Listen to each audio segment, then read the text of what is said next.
Today we're here to talk about organ donation and how there is a lack of donors in the UK currently. Charlotte's going to tell us a little bit about her own story and list reasons why you should sign up and how you can sign up to be a donor. Cystic fibrosis is a genetic disease. These are normal lungs compared to cystic fibrosis lungs. The CF lungs on the right, they're full of mucus, and you can see the difference on how cloudy they look on the x-ray. After my lung collapsed, I then realised that actually my life and quality life wasn't getting any better, and it wouldn't unless I had a transplant. So by the time I went for my transplant assessment, my lung function was actually down at the 20% mark. What is the life expectancy for somebody who's had a lung transplant? Post-transplant, because you run the risk of having infections, which can cause rejection, it's actually lung transplant 6 at about 6 years. What was it like for you waiting on the list? Being on the waiting list for my double lung transplant, it was scary. It was a scary time that your life is on a knife's edge. You don't know what's happening. What were you told about how the surgery went? My surgery lasted for about 8 hours. I went into surgery about 2 o'clock.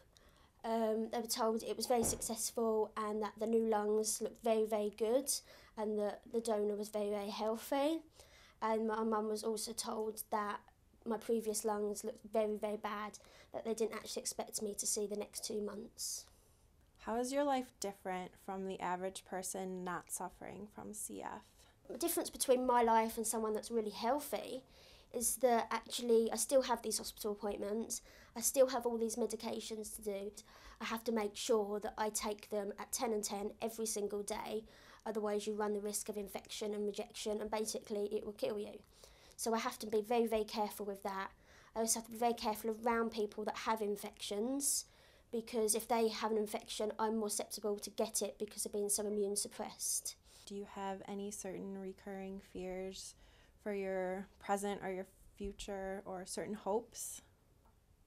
Life is a risk and transplant is a risk. It was never going to be a cure, and I know that, and right now I live every day like it's my last. I absolutely enjoy my life, got to university, which would never have been possible beforehand.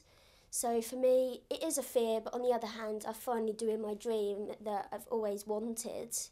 So I can safely say that the last couple of years since my transplant, I've absolutely had a ball, and however long I get is just more than I would have got ever. Without my transplant, I wouldn't have been able to do so many of these different things because I'd be dead. So every day is a gift that one amazing person gave me. Tell us about Live Life, Give Life. Live Life, Give Life, we're actually an organ donation organisation. We aim to raise awareness for organ donation and support people that are going through the transplant process. We're appealing for more child donors. Unfortunately, there's a massive shortage in this country.